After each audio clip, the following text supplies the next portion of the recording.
வாங்க, எல்லாம் நல்லா இருக்கல. எங்கள் ஊரில் ஐப்பசி மாதம் இப்போல்லாம் பிறந்திருக்கு. மழை பூட்டிக்கிட்டு இருக்கு. பாருங்க எங்கள் ஊர் இருக்கிற இருப்ப. ஆமாம், நல்ல மழை காலம் மாதிரி மழை பெஞ்சிக்கிட்டே இருக்கு. இப்போ தான் சாப்பிட்றியாம்மா? ஆமாம்மா, இன்னைக்கு வியாழக்கிழமை வேற. வீடெல்லாம் தொடச்சேன். வீடெல்லாம் தொடச்சிட்டு குளிச்சுட்டு இப்போ தான் தோசை ஊற்றி சாப்பிட்டுக்கிட்டு இருக்கேம்மா. காலையில் என்ன சாப்பாடு சாப்பிட்டுக்கிட்டு இருக்கேன்னு பாருங்கள். சத்து மாவு தோசை தாங்க ஊற்றி சாப்பிட்டுக்கிட்டு இருக்கேன். சத்து மாவு தோசை நம்ம வீட்டில் ரெடி பண்ணி கொடுக்குறோம்ல எல்லாருக்கும், அந்த சத்து மாவு தான். இந்த மலைக்கு வந்து சூடான சத்து மாவு தோசையும் தேங்காய் சட்னி அப்புறம் கார சட்னியும் வச்சுருக்கேன். அம்மாலாம் முன்னாடியே சாப்பிட்டாங்க. அதான் நம்ம வீட்டில் காலை சாப்பாடு. சரிம்மா சாப்பிடு. நான் சாப்பிட்டேன். மழை பெஞ்சிக்கிட்டே இருக்க, ஒன்றும் வேலை இல்லைல்லம்மா? ஆமாம், இந்த மழையில் என்ன வேலை பார்க்குறது? ஒன்றும் வேலை இல்லை. 2-3 நாளைக்கு மழை சொல்லியிருக்காங்க. நம்மளுக்கு 2-3 நாளைக்கு ரெஸ்ட்டு தான். இன்றைக்கி நல்லா சமைச்சு சாப்பிடுவோம். பச்சை மிளகாய் சாம்பார் வச்சு வடை பாயசத்தோட சமைப்போன்னு இருக்கேன். சரிம்மா சரிம்மா. பங்குனி மாதத்தில் நல்ல மழை பெய்யுதா? ஆமாம், அதை கொண்டாடுவோம். வாங்க பார்க்கலாம்.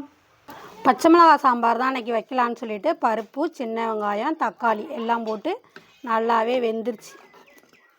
இப்போ காய்கறியெல்லாம் இதை ஒரு கடைஞ்சி விட்டுட்டு இந்த தக்காளியெல்லாம் காய் போட்டுக்கலாம்.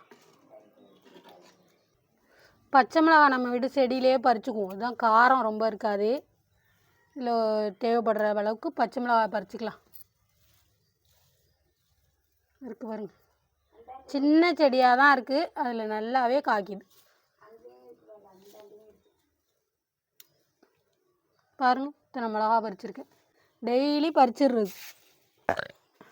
இங்கே பாருங்களேன், இது என்னதுமா? அது கம்பா கேவராமா? அது கம்பு. நம்ம கம்பு சோளம் திணை எல்லாம் கழுவுறோமா, அது முளைச்சிருக்கு பாருங்கள். முளைச்சி கருது வந்திருக்கு. கம்பு எவ்வளோ அழகாக இருக்குது பார்த்தீங்களா?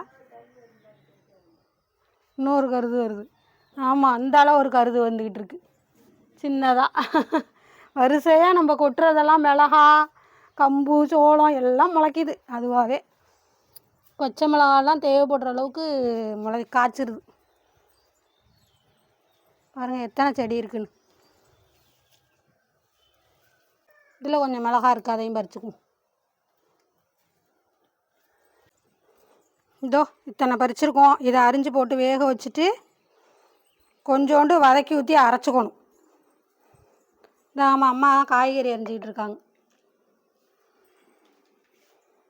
வெண்டைக்காய் பொரியலுக்காம்மா?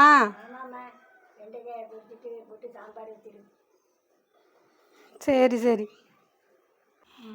அந்த சாம்பாருக்கு பேர் கிள்ளுக்குடி சாம்பார். ஏன் கிள்ளுக்குடி சாம்பார் அப்படின்னு சொல்லுவாங்க அவங்க. பட்டை மிளகா போட்டு தாளிப்பாங்க. அதுக்குன்னு கிள்ளுக்குடி சாம்பார் அப்படிம்பாங்க. மாங்காய் பாருங்கள், பிஞ்சு மாங்காயாக தான் இருக்குது. இதை லாஸ்ட்டாக போட்டுக்குவோம். பாக்கி காய்கறியெல்லாம் போட்டு விட்டுறலாம். இல்லை 6-7 பச்சை மிளகா இது மாதிரி அரிஞ்சு போட்டுக்கிட்டோம்.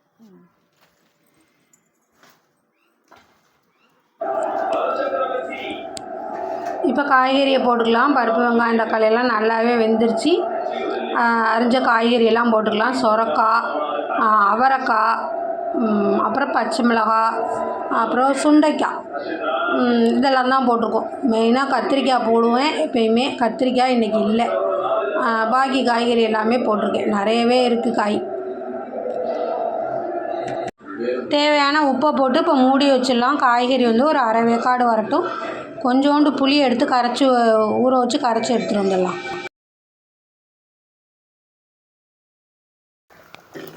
காய்கறி எல்லாம் ஒரு அரை வேக்காடு வந்த பிறகு கொஞ்சோண்டு புளி ஊற வச்சு வடிகட்டி வச்சுருக்கேன். கரைச்சி ஊற்றிக்கலாம். கொஞ்சோண்டு புளின்னா ஒரு எலுமிச்சம்பழத்தில் பாதின்னு வச்சுக்கோங்களேன். அந்தளவுக்கு போதும் பச்சை மிளகாய் சாம்பாருக்கு. புளி ஊற்றிட்டு ஒரு 2 ஸ்பூன்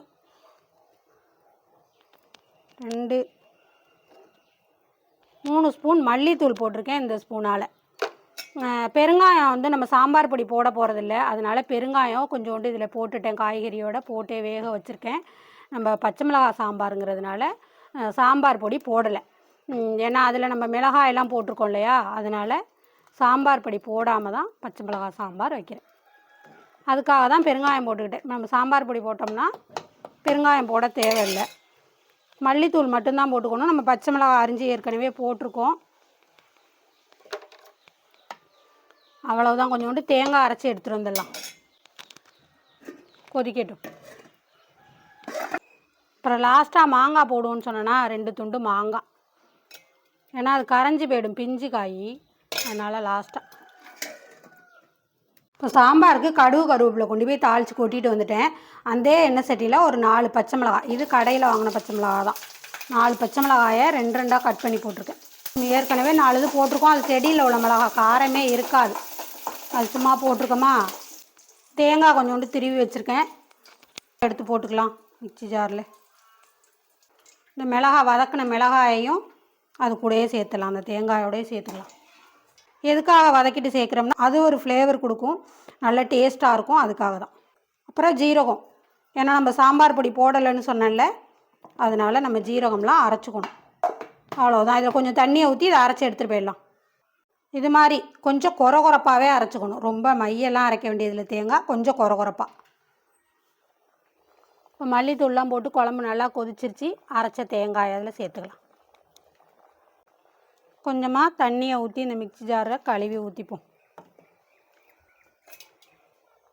அவ்வளோதாங்க. தாளிப்பெல்லாம் கொடுத்துட்டேன், கருவேப்பிலையெல்லாம் போட்டு இந்த பாருங்கள் தாளிச்செல்லாம் கொட்டிட்டேன். அவ்வளோதான். சாம்பார் தேங்காய் ஊற்றி ஒரு கொதி வந்தோடனே நம்ம இறக்கிக்க வேண்டியதான்.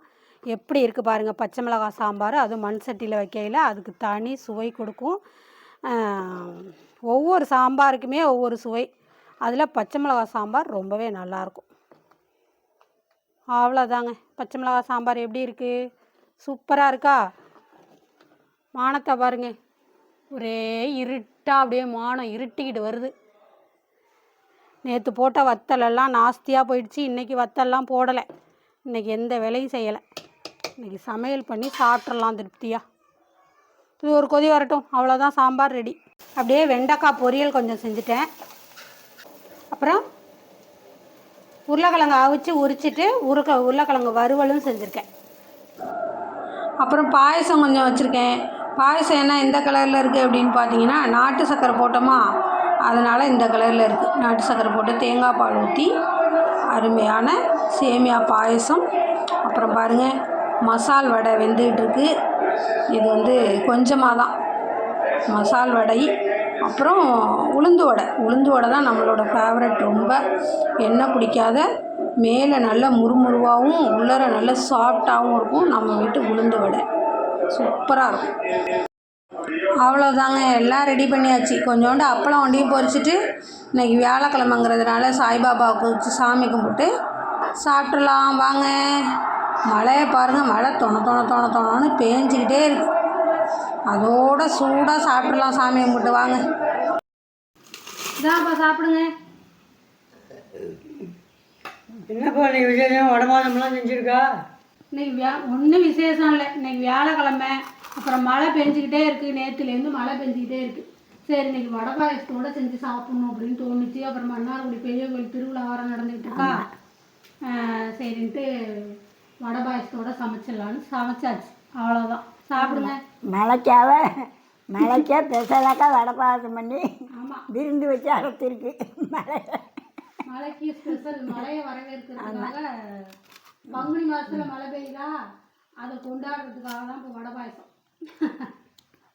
சூப்பர் சாப்பாடு, சூப்பர் குழம்பு, பச்சை மிளகாய் சாம்பார் அருமையாக இருக்குது. உருளைக்கிழங்கு வெண்டைக்காய் பொரியல் எல்லாம் சூப்பராக இருக்குது. வடை பாயசத்தோடு இந்த மழையை கொண்டாடுறதுக்காகவே இப்போ செஞ்சுருக்கு இன்றைக்கி. எல்லோரும் வாங்க சாப்பிடுவோம். இந்த வீடியோ பிடிச்சா ஒரு லைக் போடுங்க, ஒரு சப்ஸ்கிரைப் பண்ணுங்க. பாய். அடுத்த வீடியோவில் பார்ப்போம். உளுந்து வடை சாப்பிடுங்க, சூடாக சூப்பராக இருக்கு. மசாலா வடையும் கட்டியிருக்கேன், உளுந்து வடையும் கட்டியிருக்கேன். ரொம்பவே பசிக்குது, சாப்பிட போகிறோம்.